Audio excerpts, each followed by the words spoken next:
everyone, this is the second lecture of the thermodynamic series. So before I start today's lecture, let us have a quick recap of the things that we learnt in our previous class. In our previous class, we learned what is meant by thermodynamics, what are its objectives, limitations.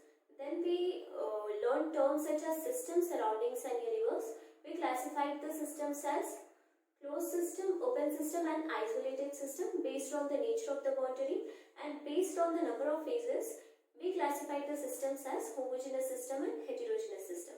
So in today's class we are going to learn what are thermodynamic properties and classification of physical properties, what is meant by state of a system, what is state function and path function. So let us begin with thermodynamic properties first.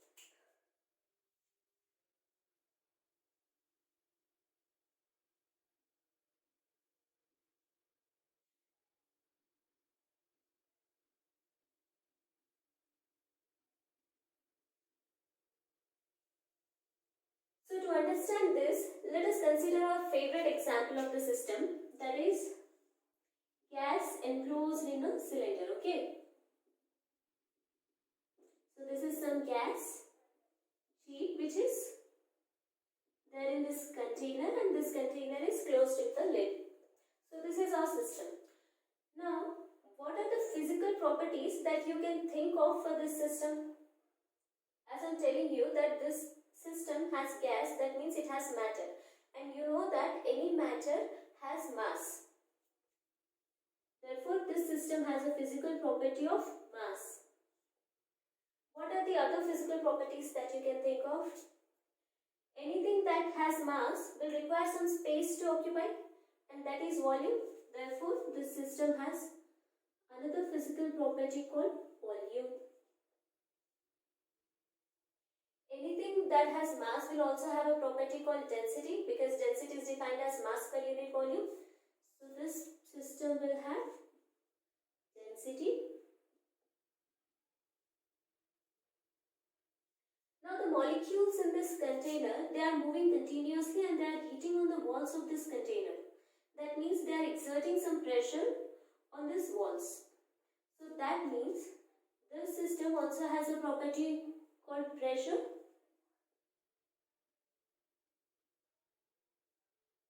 Now as I am telling you that these molecules are moving, that means these molecules have kinetic energy, and you know what is the property that is acquired or achieved by a substance by virtue of its kinetic energy?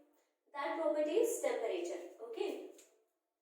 If you want to understand properly what this temperature is, I have already made one video on what is temperature and what is the difference between Kelvin temperature and degree Celsius temperature. Okay. So to understand it properly, you can watch that video if you are interested. Okay. So what are the other properties?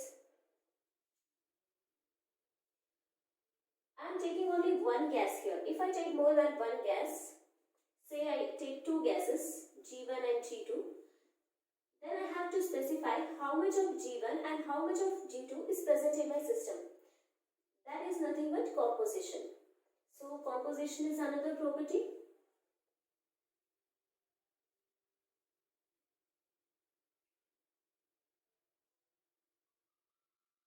If we had taken a liquid instead of a gas, then this system would have had a property of viscosity. Okay. Viscosity.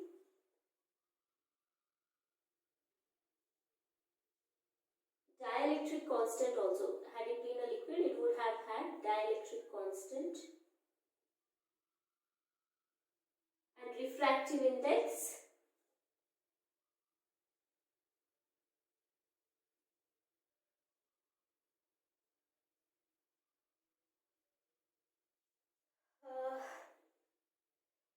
If it's a liquid, it will also have a property called surface tension, vapor pressure. So surface tension, vapor pressure, and other physical properties.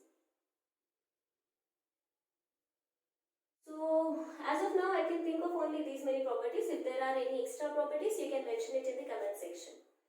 Now, among all these properties, there are 4 important properties, and by fixing those properties, those 4 properties, all other properties, all other physical properties for the system will get fixed. So what are those 4 properties? Those are volume, pressure, temperature and composition.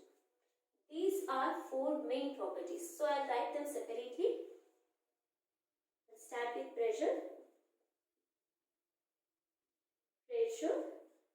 temperature,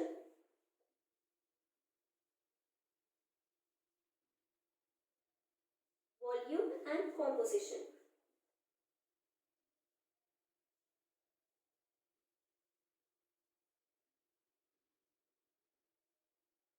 So what is the importance of these 4 properties? By fixing these 4 properties, these 4 physical properties, all other physical properties for any system will get fixed by default. So these 4 properties are of great importance, and these are called thermodynamic properties. Okay. And one more thing, if you take only one substance, then you don't have to specify the composition. You need to specify composition only when you take more than one substance in your system. Okay. So keep this thing in mind. Pressure, temperature, volume and composition are thermodynamic properties. Now let us move on to the classification of physical properties. All the physical properties that we have listed out just a few minutes before can be classified into 2 types. First is the classification of extensive properties, and second classification is of intensive properties. So first classification is of extensive properties.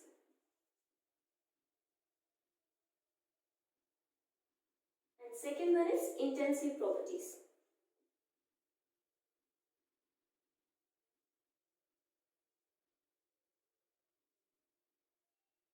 So what are extensive properties? If the value or magnitude of any property depends upon the mass, then such properties are called extensive properties. That means by changing the mass, the value of that property will change. So what is the first important property? First important extensive property that you can think of? Mass itself, right? By changing the mass, the value of mass will change. So this is a default extensive property. Then the other property is volume.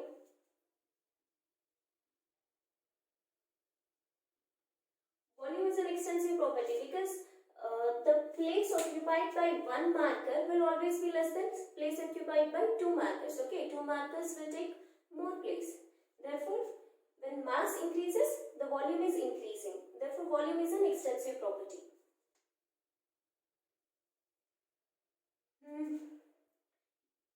Force is an extensive property because from Newton's second law, force is defined as F is equal to mass into acceleration. So force depends on mass, therefore force is an extensive property. Heat capacity. Heat capacity is also an extensive property. Capacity, okay. So what is heat capacity? Let me explain with an example. So this is one iron rod of length L, and it is at temperature say 20 degrees centigrade. Now I am heating this iron rod,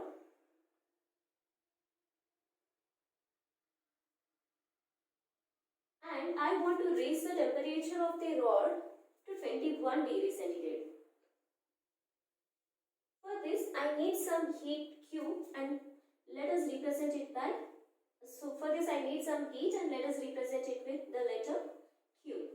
So the amount of energy that is required to raise the temperature of a substance through 1 degree centigrade is defined as heat capacity.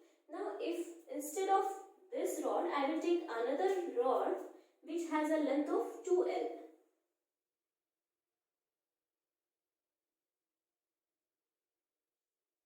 And this rod is also at same temperature 20 degrees centigrade. Now the amount of heat that I need to provide to this second rod will obviously be more than the amount of heat that was required for the first rod, because it has higher mass. Okay. So if it requires the amount Q, this will require the amount 2Q, or definitely some amount which is greater than Q. Okay. So on increasing the mass, the heat capacity, that is amount of energy required to raise the temperature to 1 degree centigrade, is increasing. Okay. Therefore, heat capacity is also an extensive property.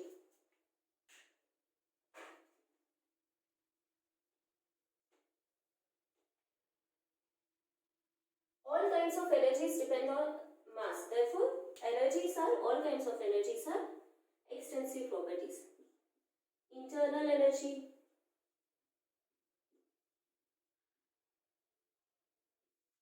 enthalpy,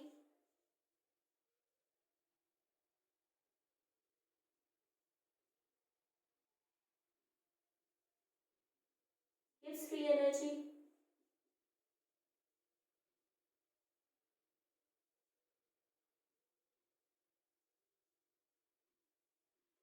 Helmholtz free energy,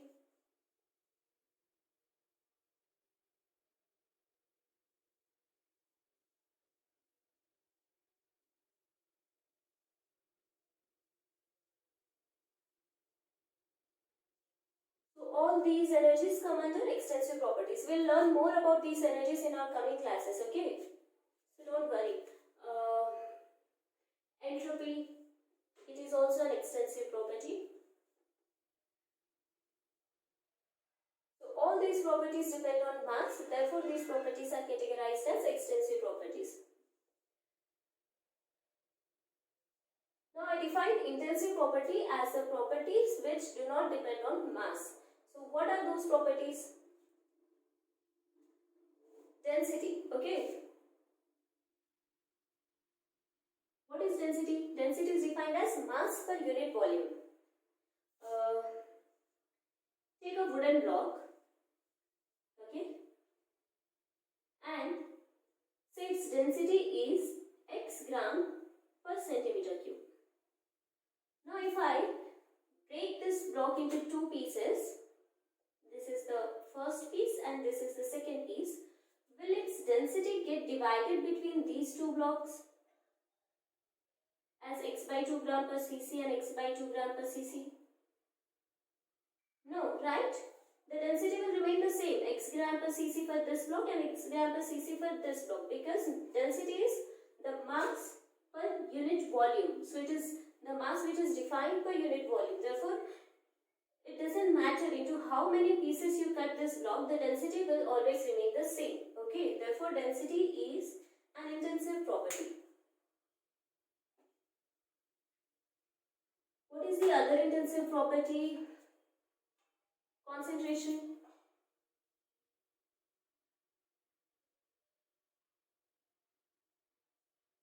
So how do we define concentration? There are different ways of defining concentration. You can define molar concentration, normality, you can define it in terms of grams per ml. So for this example, I am using this unit of grams per ml. Say I have two beakers and both of them have sodium chloride solution. Okay, in beaker A, there is 2 grams sodium chloride solution in 5 ml water. Even in beaker B, there is 2 grams sodium chloride in 5 ml water. If I add both the solutions, in beaker C, I am adding both of them. Then the total sodium chloride becomes 2 plus 2, 4 grams. And the water becomes 5 ml plus 5 ml, 10 ml.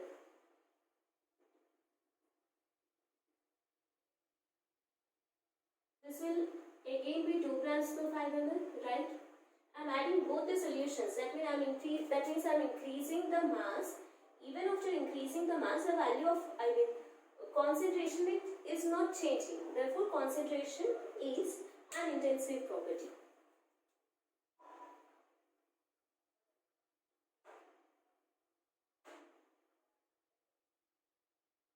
So what is the other intensive property?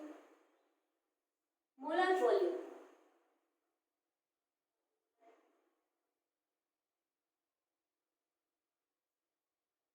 So volume is dependent on mass, but molar volume is independent of mass, because molar volume is volume occupied by 1 mole of any substance and it will always remain the same. Since you are defining the mass here, this property, molar volume, it becomes an intensive property. It's the same as density. You have defined the mass per unit volume.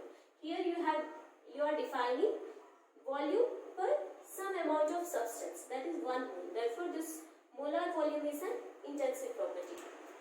What is the other property that we can think of? Yeah, specific heat capacity.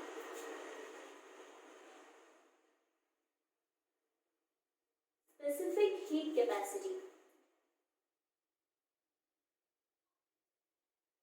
We define heat capacity as amount of heat required to raise the temperature of any substance to 1 degree centigrade.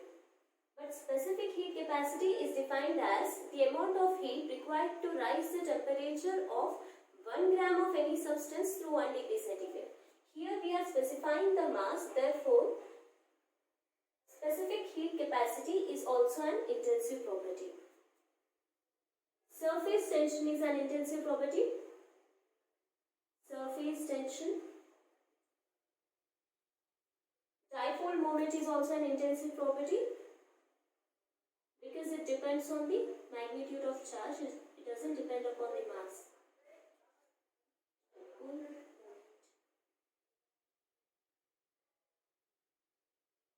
As of now, I remember only these many properties. If you know few more properties in the category of extensive properties or intensive properties, please mention them in the comment section. Now let us move on to the state of a system.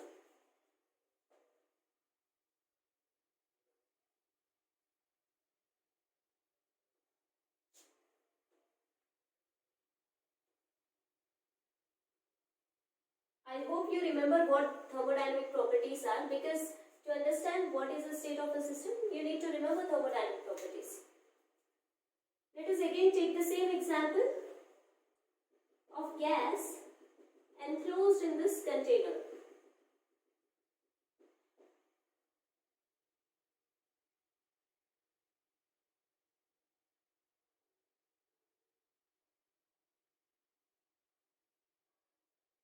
Okay. If I define the thermodynamic properties of this gas or this system, what are thermodynamic properties? Pressure, temperature, and volume. I am not considering composition here because I have taken only one gas. Okay. So if I define the value of pressure, temperature and volume for this system, then the system is said to be in a particular state. Okay. This is the state A, where I have defined pressure, temperature and volume as P1, V1 and T1. Now, if I do something on this system and change its values of thermodynamic properties, then the system is said to have changed its state. Okay. Initially, it is at P1, V1, T1. Therefore, the state A is called initial state. Initial state. Now I have done something to this system and changed its thermodynamic properties to P2, V2 and T2. And this is the state B. So, if the thermodynamic properties of a system are fixed, then the system is said to be in a particular state. And on doing something to the system, what that something is, I will tell you in further classes, okay? If I do something on the system, its states get changed. And I am naming this state as state B, where the values of thermodynamic properties are P2, V2 and T2. The state A is the initial state, and the state B, after doing the process, is the final state.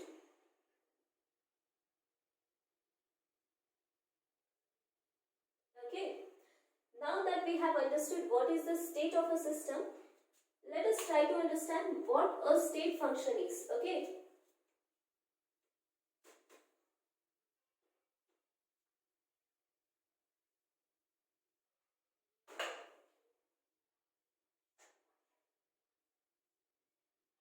State function.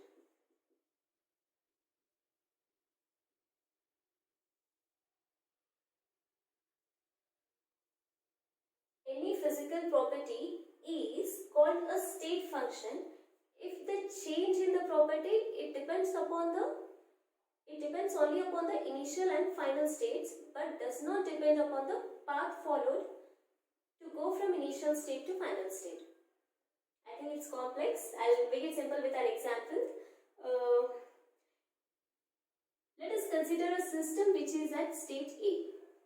Now the system is going to state B. Okay.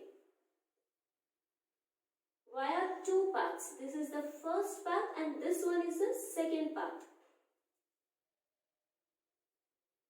The thermodynamic properties in the initial state are P1, V1 and T1, and in the final state are P2, V2 and T2. Now if I take the property volume V and look at its change in path 1. In path 1, the change in the thermodynamic property of volume is V2 minus V1. That is final property, that is value of property in final state minus value of the property in initial state. So it will be V2 minus V1. This is for path 1. And look at the path 2. What is the change in the value of volume? That is V2 minus V1, even in part 2. Okay. If this V2 minus V1 is same, then this property volume is said to be a state function. That is because even if you follow the path 1 or part 2, the change in property, the value of this change is the same. No matter which path you follow, this value, the value of this change will depend only upon the final and initial paths and does not depend upon this path followed. Okay. Such properties are called state functions. So what are the examples of state functions? So volume is one example. Pressure is the other example. First let us define it properly.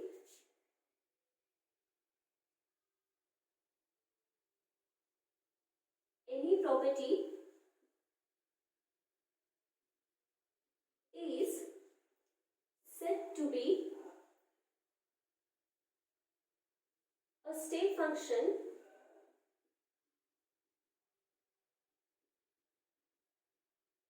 if the change in property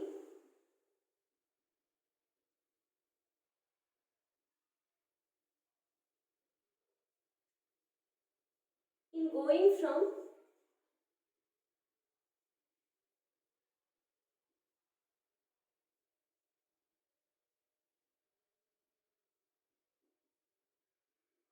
initial to final states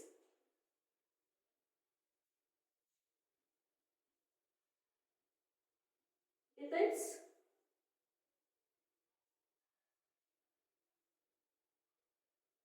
only on the initial and final states but does not depend upon the path. Such properties are called state functions.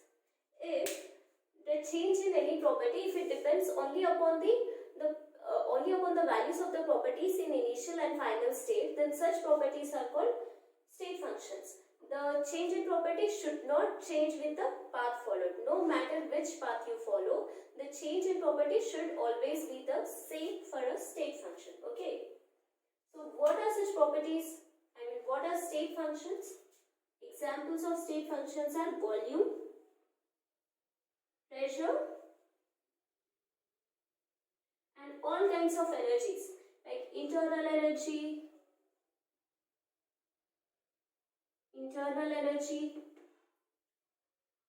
enthalpy,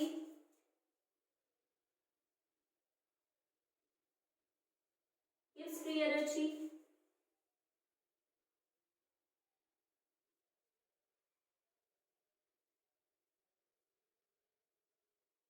And Helmholtz free energy.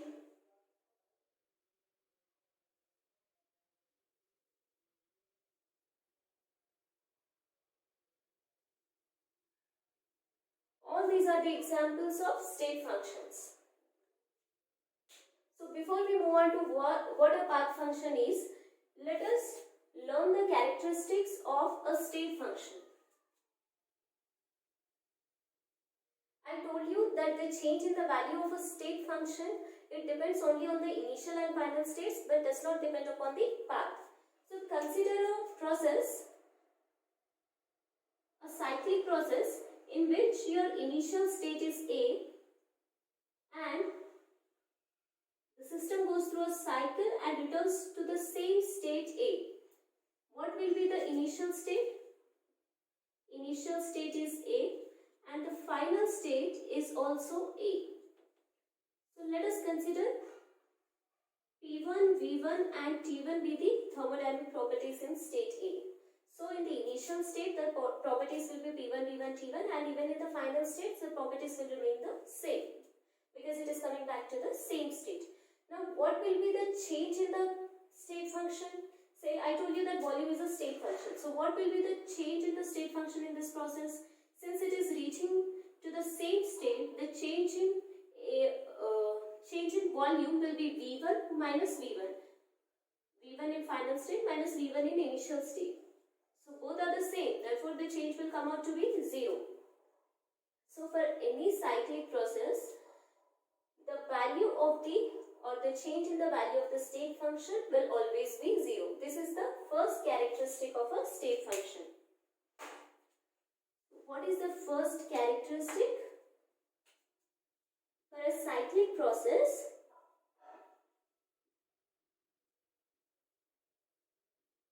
the change in state function is 0. So how can we write it mathematically?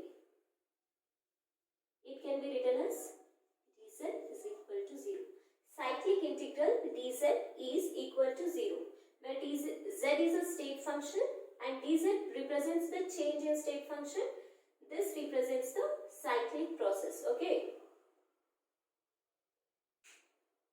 So this is the first characteristic. The second characteristic is the characteristic of exact differential. So any state function should be represented as an exact differential. So let us try to understand what an exact differential is.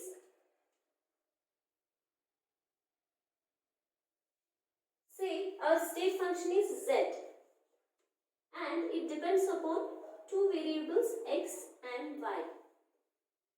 Now if you say that z is an exact differential, then you should be able to write dz is equal to 2x over dz is equal to 2z over 2x at constant y into dx plus 2z over 2y at constant x into dy. So what does this mean? This means that the total change in z can be written as the change in z with change in x at constant y into total change in x plus the change in z with change in y at constant x into total change in y. So any state function could be written in this form and this is called an exact differential. Therefore, state function is an exact differential. If you want to identify whether certain function is an exact differential or not, you should be able to write that state function in this form. So this is the second characteristic, which is called the characteristic of exact differential. Okay. I can write it this way. State function is an exact differential. Now the third characteristic is of Euler's reciprocal rule. I hope you have noted this down. What does this mean? Now let us take the same thing. Let us take z as a state function and its value depends upon two variables x and y.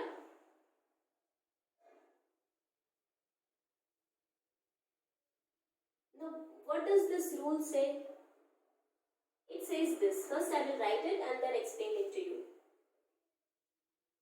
So this is how you represent the Euler's reciprocal rule. Now look at the first term. First we have seen the change in z with change in x when y was constant, and then we looked at the change in z with change in y at constant x. Okay. In the second term, first we looked at the change in z with change in y when x was constant, and then we looked at the change in z with change in x at constant y. According to Euler's reciprocal rule, no matter whether you look at the change in z with respect to change in x first or whether you look at the change in z with respect to change in y first, both the things will yield the same result. Okay. The order of the change doesn't matter here. You can look at both ways. First you look at change in z with respect to x or y, or you can look at change in z with respect to first y and then x. The result should come out to be the same if z is a state function. So this thing is called Euler's reciprocal rule.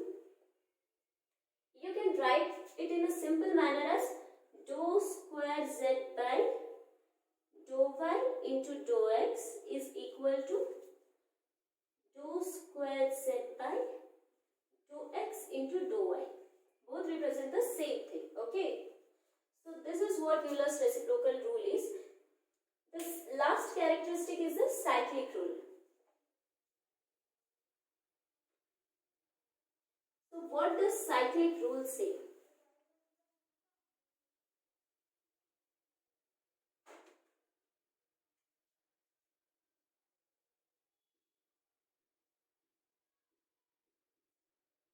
If z is a state function and if it depends upon the variable x and y, then the product dou z over dou x at constant y into dou x over dou y at constant z into dou y over dou z at constant x should be equal to -1. Okay.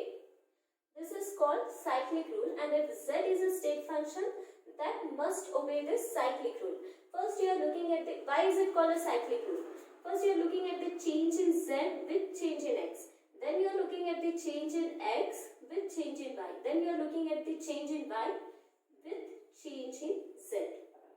Therefore, this rule is called cyclic rule. So the product of all these changes should come out to be -1 if z is a state function. So what are the characteristics of a state function? Let us quickly summarize it. First one is z should be able to be written as the exact differential. And second thing is it should obey Euler's reciprocal rule. And the third thing is it should obey cyclic rule. If any function or if any property, if this satisfies all these rules, then that property is said to be a state function. We'll solve problems on this state function in our next class. Okay. Till then, we'll look at the path function. So what is path function? Path function is something that is contrary to state function.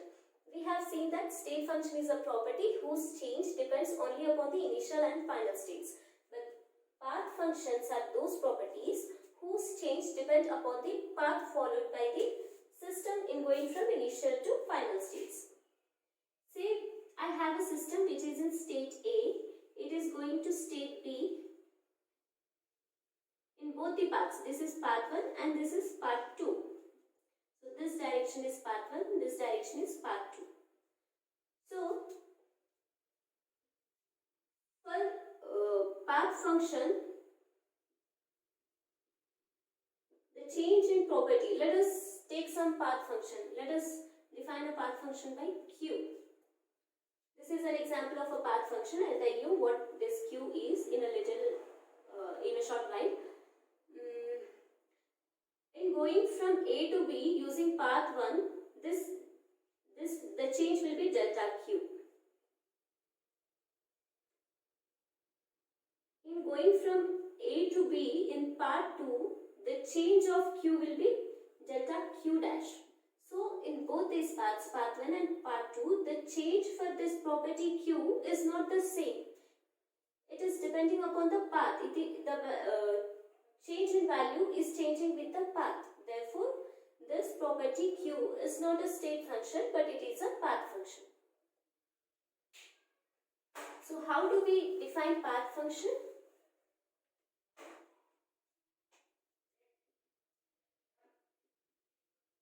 If the change in property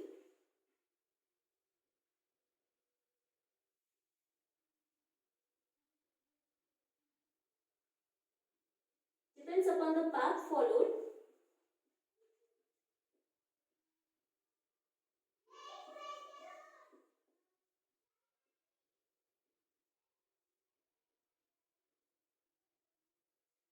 then such properties are called path functions. The famous examples for path functions are work and heat.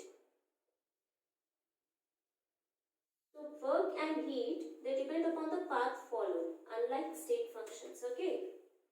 Actually, we need one more class to understand why work and heat are considered as path functions but not state functions, okay?